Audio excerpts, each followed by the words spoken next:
Subscriptions. It's the ultimate goal for any business, to have their best customers repeat purchase every month. In my time in e-commerce, I've seen all shapes and sizes of businesses doing it, from dog food to meals to socks. But it's not as easy as just turning on a tap, and there's a huge amount of science to it. And it's a changing space. AI is changing the way customers engage, destroying old customer experience patterns, but also creating a lot of new exciting ones. And we're seeing massive disruption in the space. A couple of weeks ago, it was announced that Recharge, the original and incumbent big player in the Shopify subscription space, acquired Skio, the up-and-comer, for something silly like $100 million. To talk all things subscriptions, there's only one person I could think of to chat to. He's based in Melbourne like me, and would be embarrassed for me to say this, but I consider him one of the OG Shopify celebrities. He's respected all over the world and has spent 15 years tackling all the hardest problems in the Shopify ecosystem, founding Disco Labs and then pivoting full-time into the Submarine platform, which powers subscriptions, membership programs and pre-orders. It's also super timely to have this chat because Gavin just got back from Kansas City, where Submarine was part of SubSummit, a conference focused entirely on the e-commerce subscription space. Thanks, as always, to the support heroes for sponsoring and supporting apps all over the world with providing great customer support. I've dropped a new playbook to go with this episode, talking all things subscriptions on Shopify. Let's get into it. It's very timely having you on here today. You've just got back from SubSummit in Kansas City, talking all things subscription on the other side of the world. Yeah, it was. Thank you for having me. Nice to see you again. And it's the first time I've done a podcast in quite a while, so I'm very excited to be here. SubSummit over in Kansas City. I think they usually run it in Nashville or Dallas, but it's the only or the leading, I think, subscription focused e-commerce conference around, and it was really great. Actually, I really enjoyed it. First time over there, and it's really nice going to a conference that I think is so tightly focused on a business model. It sort of meant that everyone was kind of talking in the same language. The merchants that are there are really I think it helps you focus in a little bit more on like the actual practical day-to-day problems and tactics, and as well as the overall strategy, versus if you go to an NRF or an online retailer or something where it's so broad and everyone's business is so different, it can be hard to find those common threads. So yeah, really high value conference, I thought.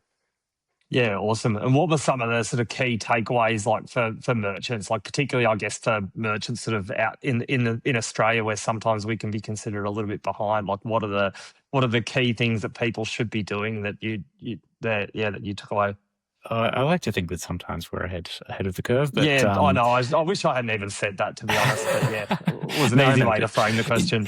I think, I mean, one of the biggest things is the challenges of scale, right? Because I was constantly surprised at meeting merchants who are running like subscription-only businesses, I guess. And there are things like, we met merchants that were running baseball training subscription services, whereas like every month they would send you out a box that helped you train in one specific element of baseball, and like something that's that specific. It can be hard to see how that works in the Australian market, whereas, the US, you've obviously got much bigger market and much more like willingness to try that sort of stuff, I think. Plus, you don't have as many logistics and delivery challenges as we do in a country the size and shape of Australia. So I guess the takeaway a little bit is the market isn't that much bigger, but I think also maybe it's that don't necessarily be afraid to try something like that, and that the consumers themselves aren't all that different from Australia to the US. So perhaps whereas we might dismiss a niche or specialty subscription service out of hand, it can be worth trying. Yeah, absolutely. And it's one of the things I think like subscriptions is one of those topics where like I think so many businesses think they want to do subscriptions and think there's probably an opportunity there for them, but sort of get scared away from it, don't they? And either don't start trialing it where it's actually something so easy to trial with an off the shelf app, but then also like obviously with the stuff you do with Submarine, it's so it's actually possible to do some pretty crazy stuff as well. And if it pays off, it's just the best type of income you can have is recurring income, isn't it? Yeah, absolutely. And I guess it kind of instantly gives you these loyal customers that are bought in. And I mean, every retailer knows that repeat customers are your best customers. They're the ones that you want to acquire because however much you pay for them, they work out better over time. And subscription is a very obvious on-ramp to that.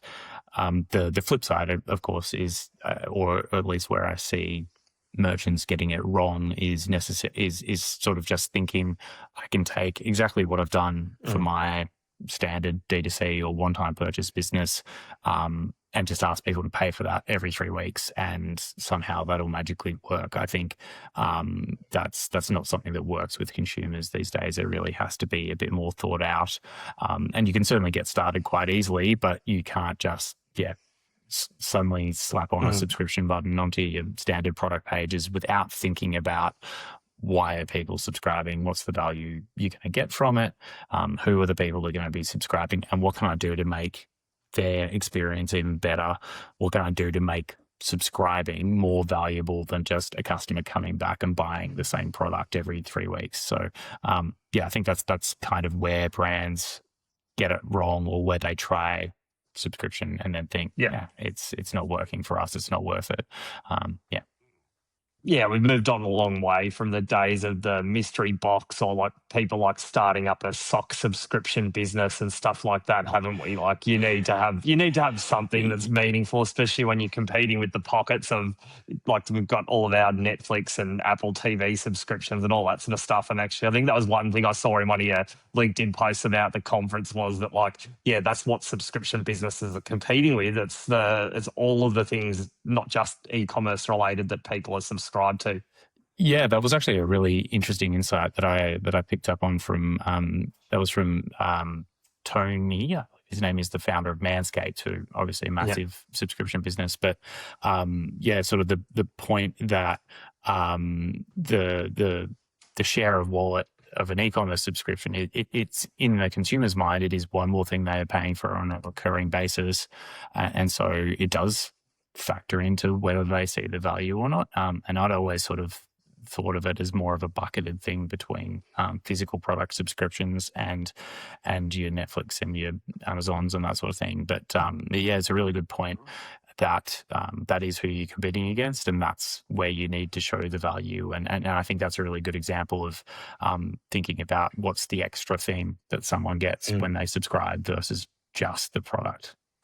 That's really valid. And I think the other part of it too, like I think, is also now looking at how you change that conversation, because it's as you say, it's not as simple as just putting a subscribe button next to the add to cart button, and that's pretty easy to do, and you can do it. But like things are changing so much too with AI and conversational commerce and agentic, or whatever words I want to throw in, that it also creates a lot of opportunities to create those custom experiences, doesn't it?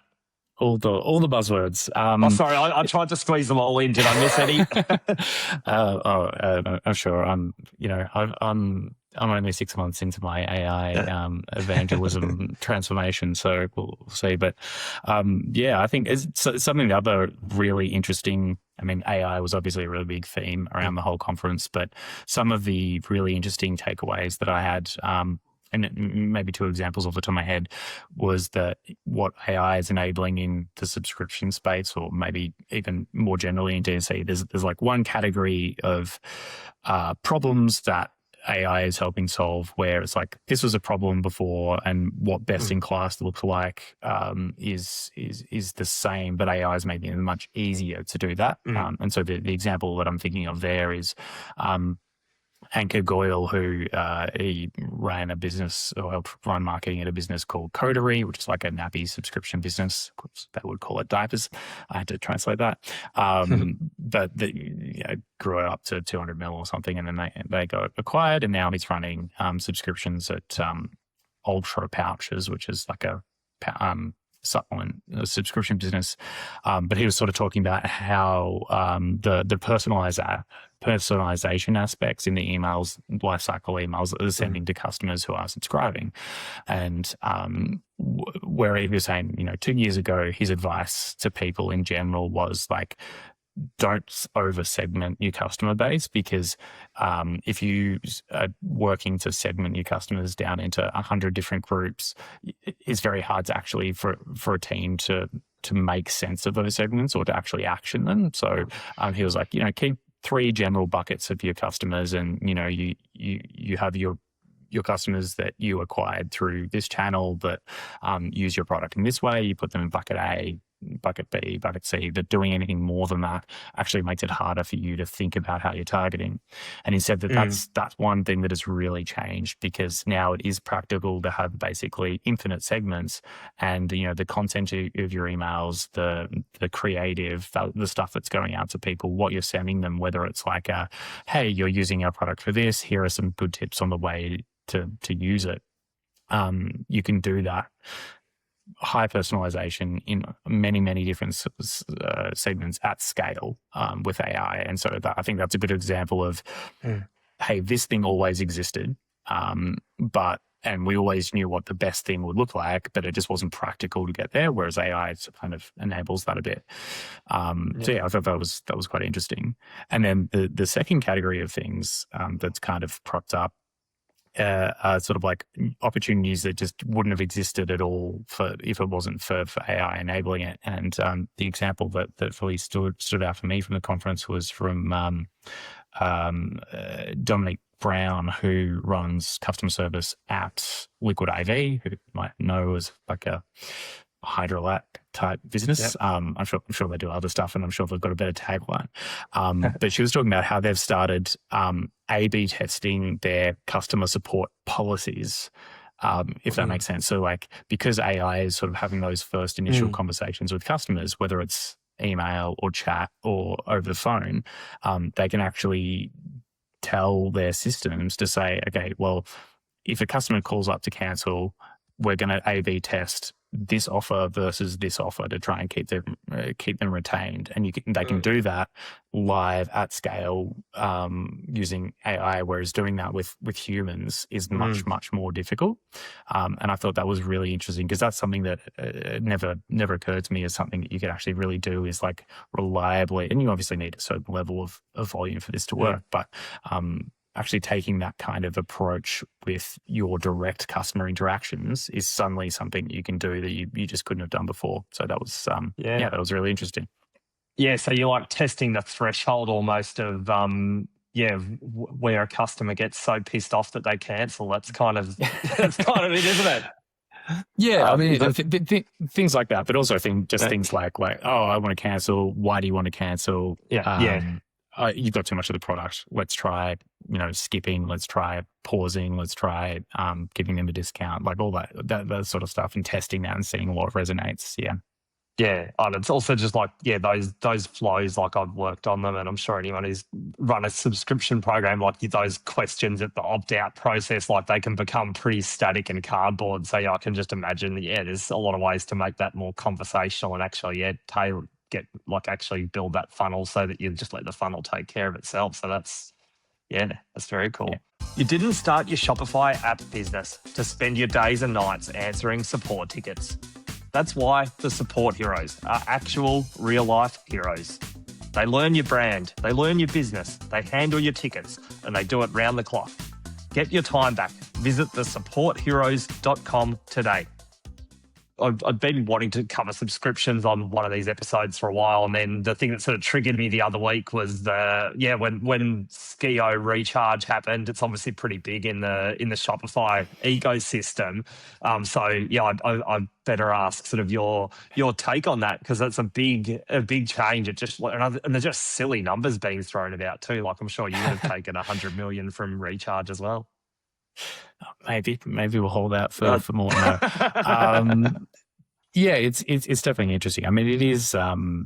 It's funny when Skio started. I mean, they certainly took a very strong the anti-recharge subscription app, and were very vocal about that. And I think at the time when they first launched it, there was very much a joke. There was like, oh well, you'll get acquired by recharge one day, and they've obviously they've grown. They've been really successful. They've done really well, they've been acquired by recharge, which is interesting. I mean, getting the numbers is super interesting. That kind of gives everyone a pretty good insight into what the Shopify app economy is like. There are, serious businesses that are making 30 mil ARR that are getting acquired by others that are making multiples of that. So it is a pretty legitimate ecosystem. But yeah, it's also interesting about why Skio decided to do that, whether they felt like they'd hit a plateau, or, I mean, they might have just wanted a big bucket of money, which is perfectly fine as well. But yeah, it'll be really interesting to see how they navigate those two products and at what point they bring them together and how they manage that. I think it's interesting for the ecosystem in general. Like, it's a bit that kind of validates that, yes, the subscription app ecosystem is legitimate. Probably give some space to some other players to sort of put their hands up and be noticed a bit more. So yeah, it's interesting. I wouldn't say, I don't think it creates like a world where no one can compete against that combined company. I think there's still plenty of space for people in their specific niches. Yeah, that's it. I'd agree. Like, yeah, it's funny too. Like, I know, like in my agency days, like I used to always obviously have to put forward subscription platforms. And like you say, when Skio came along, they sort of came along to use the Goldilocks model. Like, I think there was they were the new kids on the block. There was Recharge, which was the safe, but I'm not going to say anything derogatory, incumbent. They obviously had a lot of baggage that they built up over the years. And then there was Submarine, is that the real bespoke enterprise one for people that want to really push the boundaries. So yeah, I think it creates real opportunity at the sort of the startup end for people to keep building stuff that's even simpler and faster, and then also the end where you operate, where I think there's going to be people that don't fit into those fit into the big off the shelf tools. Yeah, absolutely. I think we operate in a space where often when people will come and talk to us, one of the things that we'll be asking almost as a qualification question is like, well, why is Recharge, why is Skio not a good fit for what you need? Almost pushing it back on them a little bit, because if what they need is something that can be serviced out of the box by something like that, it's a pretty strong argument to say, well, maybe let's try that, or you should try that. But where we sit is in a world where there is something a bit more bespoke about what the merchant wants to do, where they have really specific business requirements. A lot of the time that is merchants that are coming to us or to Shopify from a different platform, and they know how their business works. They need it to continue working that way, and they or their agency just can't see how the Recharges or the Skios of the world sort of offer that. So those businesses exist. There's plenty more of them that exist, and we'll continue to service them. So yeah, I'm not particularly stressed by the combined Skio and recharging, and there's plenty of blue ocean for everyone.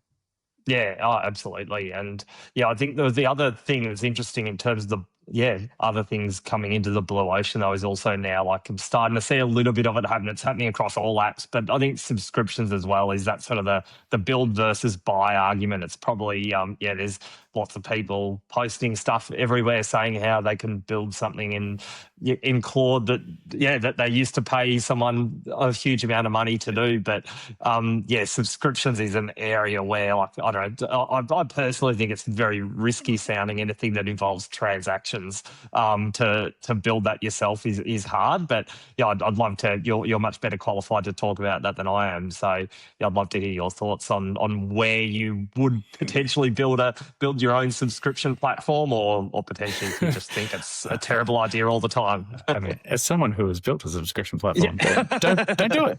Don't do it unless you want it to be your main thing. Yeah, it's. I mean, I posted about this today on LinkedIn because I had a conversation at SubSummit last week with a merchant who was pretty explicit about that being the thing that they were tossing up between buying off the shelf or building it, and cost was a factor for them on that front. And we've had that conversation with other merchants over the years, and well before the pre-AI era as well, just merchants who felt that they would get more control over their platform if they could build it themselves. And I, in general, especially in subscriptions, I think there's so much complexity that people don't appreciate before they get into it. I think you need to have a pretty substantial, dedicated engineering team to be considering doing it with something that is that mission critical and core to your business. You've also got to think about, it's not just the cost of the devs that are building the app, it's the opportunity cost of what could they be building that is more specific to your business. I think there are certainly categories of apps where it becomes less and less the build versus buy conversation changes. And I think, obviously I'm a bit biased, but I think the subscription side of it sits on that far more complex, crucial, critical transaction payment sort of spot where you want people who are doing this day in, day out, and that's all they think about, is my perspective on that. Where I think what I actually am excited about for what AI enables and that sort of thing is really more the connections between apps or between your apps and other data sources, and what merchants can do with that. And as Submarine is designed from the ground up to be API first and to have these like flexible building blocks that enable a lot of stuff. But a lot of the time, some of the cool things that we can do is limited by, what the merchant wants to do with it and how they want to connect system A, system B. So I think having the ability to really quickly spin up a connector between Submarine and their own BI platform that brings that businesses specific intelligence into, when do we retry payments for customers in Malaysia, like being able to actually have building a custom solution for that tiny bit of merchant specific logic is really powerful. And so that's where I kind of see the longer term value is going to come from vibe coding. Oh, absolutely. And yeah, that's it. Like there's stuff like that just will never exist off the shelf. But yeah, the ability of pulling that stuff together now, and particularly if you've got the data all living in Shopify, which I know I've always looked up to the way Submarine have done that, and being early adopters of Flow and Metafields and just storing all that information in Shopify. It's that the API at that end at least is always going to be so powerful and easy to use. And often the other end might not be quite as easy and friendly, but at least you've got one end working well. It's a good start, isn't it? So no, I think that's really valid. And yeah, I couldn't agree with you more on any of that stuff. Just as someone who's had to build lots of crazy things over the years, I think the best thing about the platform is the payment processes and having a reliable system for doing that. So, but I might sort of move across to something a little bit less technical, sort of more of a, I guess, back into sort of some of the stuff Submarine does, and something where I guess like for subscription businesses that potentially don't have a product necessarily that can be subscribed to, but the membership side of it that seems to be growing. Like I see more shops you go into now, they're not selling a loyalty program that's free to join. They're selling a membership program which you pay to join and get different benefits and stuff. Can you sort of talk us a little bit about how membership programs differ from the standard subscriptions, and sort of what the entry point is to that for a business? Yeah, I mean, I think it's the classic Costco model, I guess, where if people pay for a membership, they are 10 times more, and I'm sure there's an actual number on there that's scientifically established, but let's say they're so much more invested in getting the value out of that membership, and being able to see that as something that's valuable and keeps it top of mind. It's like, oh, I really should use X, Y, or Z.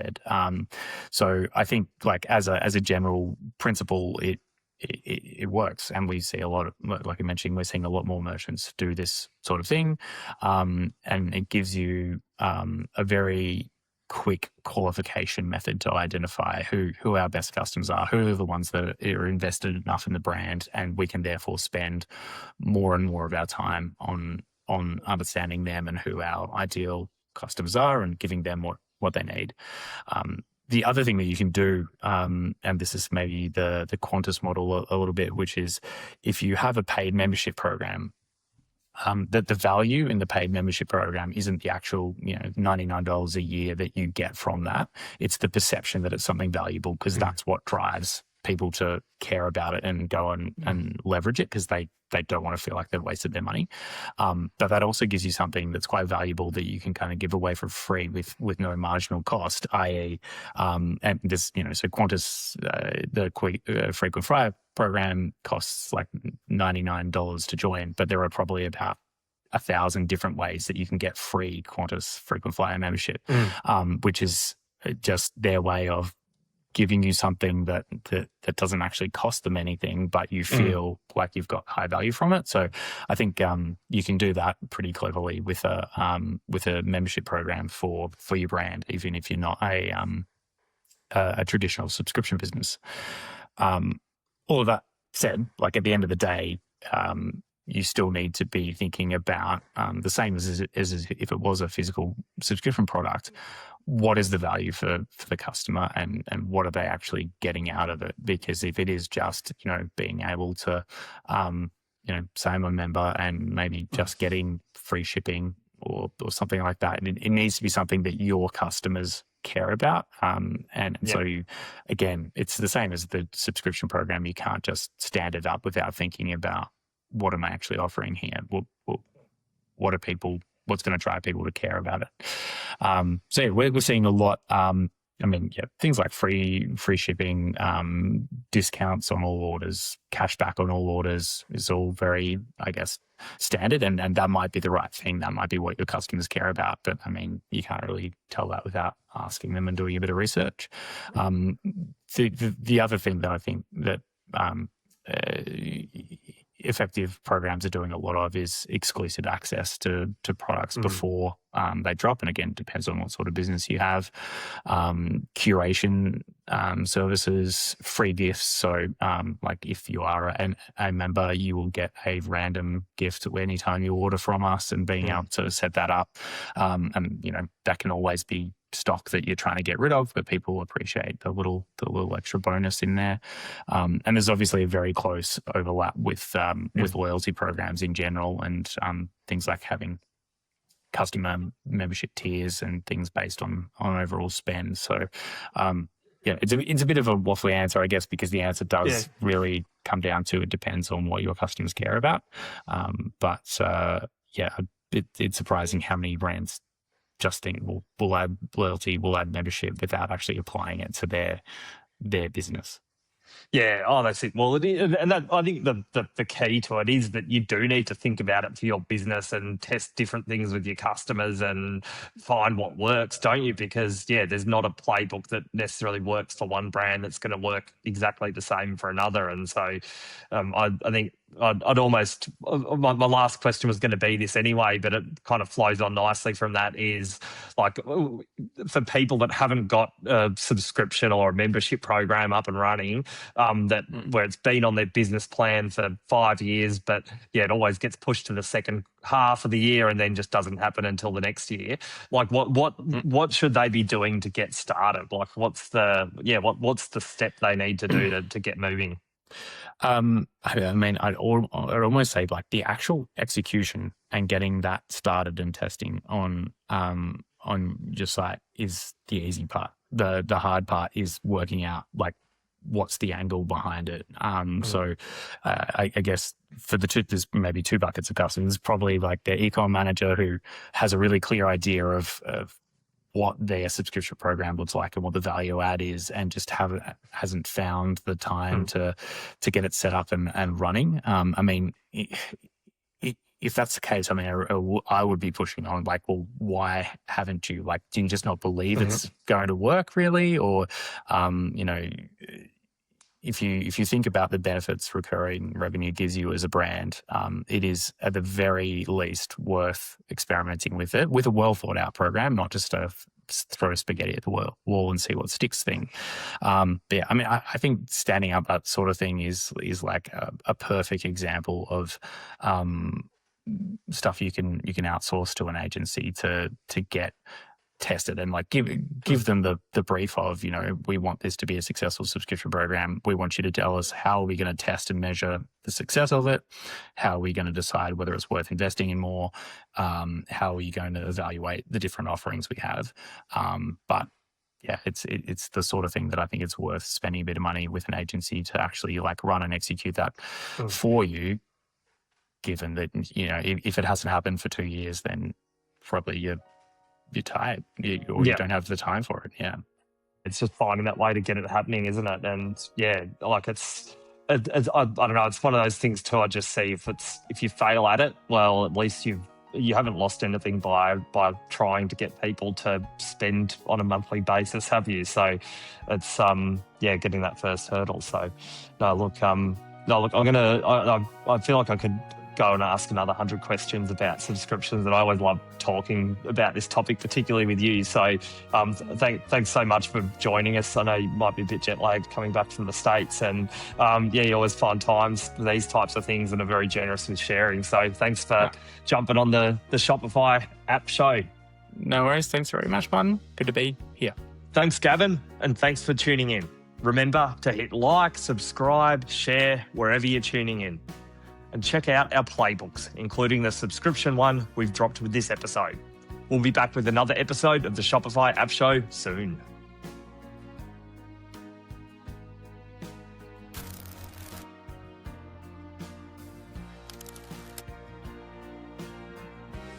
Bad product data costs Shopify stores money. Missing descriptions, blank alt text, uncategorized products, and most don't even know it's happening. That's where Product Pelican comes in. It audits your entire product catalog instantly, finds the gaps, and helps you fix them. No alt text on your images. AI checks every images, writes the text, and updates it in one click. Weak or missing descriptions?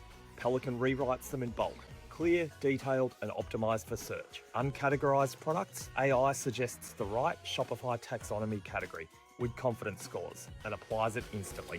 Stop losing traffic to broken data. Try Product Pelican free today.